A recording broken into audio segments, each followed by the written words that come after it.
નમસ્તે બાળકો, અગાઉના વિડીયોમાં આપણે આકારોના ક્ષેત્રફળનો અંદાજ લગાવતા શીખ્યા। આ વિડીયોમાં આપણે કેટલાક રસપ્રદ ઉદાહરણો દ્વારા આના વિશે વધુ શીખીશું। ચંદા પોતાની દુકાનથી ઘરે આવતી હતી ત્યારે એક વૃક્ષ નીચે તેને ચરકાટવાળો કાગળ દેખાયો। આ કાગળ પર એક હીરાનો આકાર બનાવ્યો છે, તેનું ક્ષેત્રફળ શોધો। ચંદાએ કાગળ ઉપર લખેલી સૂચના વાંચી। ચંદા ખુશ થઈ ગઈ। આ હીરાનો આકાર તો બે સરખા ભાગોમાં બનેલો જોવા મળે છે, ચંદાએ વિચાર્યું। પછી ચંદાએ આ હીરાના આકારમાં આવી રીતે એક ઊભી લાઈન બનાવી લીધી, કેમ કે આ હીરો આ બે સરખા ભાગોનો બનેલો છે। પણ હું ફક્ત હીરાના આકારના આ ભાગનું ક્ષેત્રફળ શોધી કાઢું તો મારે આખા હીરાનું ક્ષેત્રફળ શોધવા માટે માત્ર આ ભાગના ક્ષેત્રફળને 2 વડે ગુણાકાર કરવો પડશે, ચંદાએ વિચાર્યું। પછી ચંદાએ હીરાના આકારના આ ભાગમાં આ રીતે ચોરસ અને ત્રિકોણ બનાવી લીધા। આ મોટું ત્રિકોણ આ ચોરસનું અડધું છે અને આ ચોરસનું ક્ષેત્રફળ 6 ગુણ્યા 6 એટલે કે 36 ચોરસ સેન્ટીમીટર છે। એટલે આ મોટા ત્રિકોણનું ક્ષેત્રફળ 36ના અડધા એટલે કે 18 ચોરસ સેન્ટીમીટર છે। આ નાનું ત્રિકોણ આ ચોરસનું અડધું છે। આ નાના ચોરસનું ક્ષેત્રફળ 2 ગુણ્યા 2 એટલે કે 4 ચોરસ સેન્ટીમીટર છે। એટલે આ નાના ત્રિકોણનું ક્ષેત્રફળ 4નું અડધું એટલે કે 2 ચોરસ સેન્ટીમીટર છે। અને છેલ્લે આ ચોરસનું ક્ષેત્રફળ 4 ગુણ્યા 2 એટલે કે 8 ચોરસ સેન્ટીમીટર છે।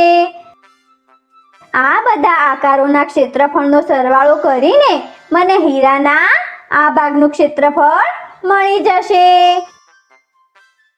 હીરાના આ ભાગનું ક્ષેત્રફળ 28 ચોરસ સેન્ટીમીટર છે। ચંદાએ જલ્દીથી હીરાના આ ભાગનું ક્ષેત્રફળ શોધી કાઢ્યું,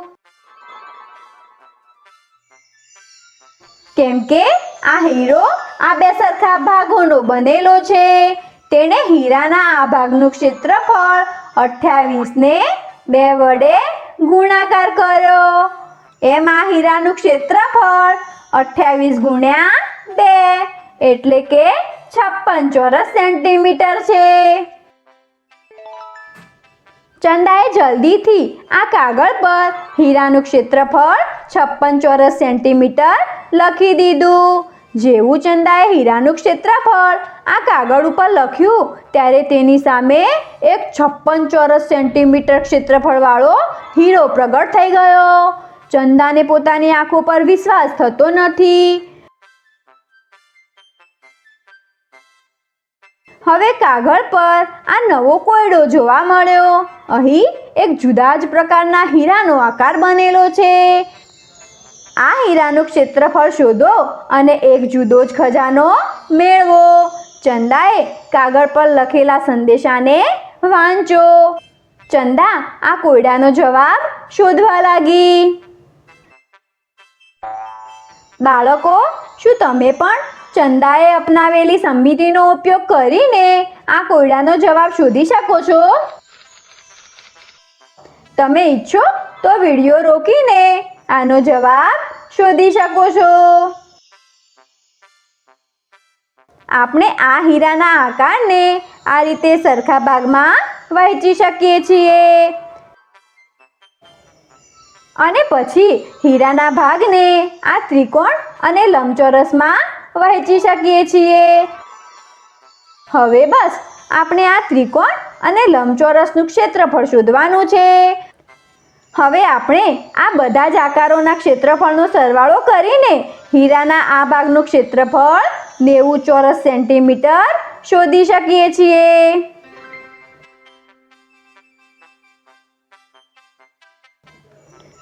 અને આખા હીરાનું ક્ષેત્રફળ શોધવા માટે આપણે 90 ને 2 સાથે ગુણાકાર કરીશું. આમ આ હીરાનું ક્ષેત્રફળ થઈ ગયું 180 ચોરસ સેન્ટીમીટર. ચંદાએ પણ તમારી જેમ જ આ કોયડાનો જવાબ શોધીને હીરાનું ક્ષેત્રફળ 180 ચોરસ સેન્ટીમીટર લખી દીધું.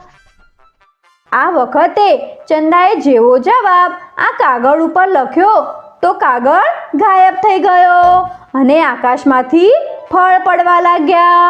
ચંદા ખૂબ જ ખુશ થઈ ગઈ. તેણે થોડા ફળ વીણ્યા અને પછી પોતાનો હીરો લઈને ખુશી ખુશી પોતાના ઘરની તરફ નીકળી પડી. બાળકો, આ વિડીયોમાં આપણે થોડા રસપ્રદ ઉદાહરણો દ્વારા આકારોના ક્ષેત્રફળનું અનુમાન લગાવતા શીખ્યા.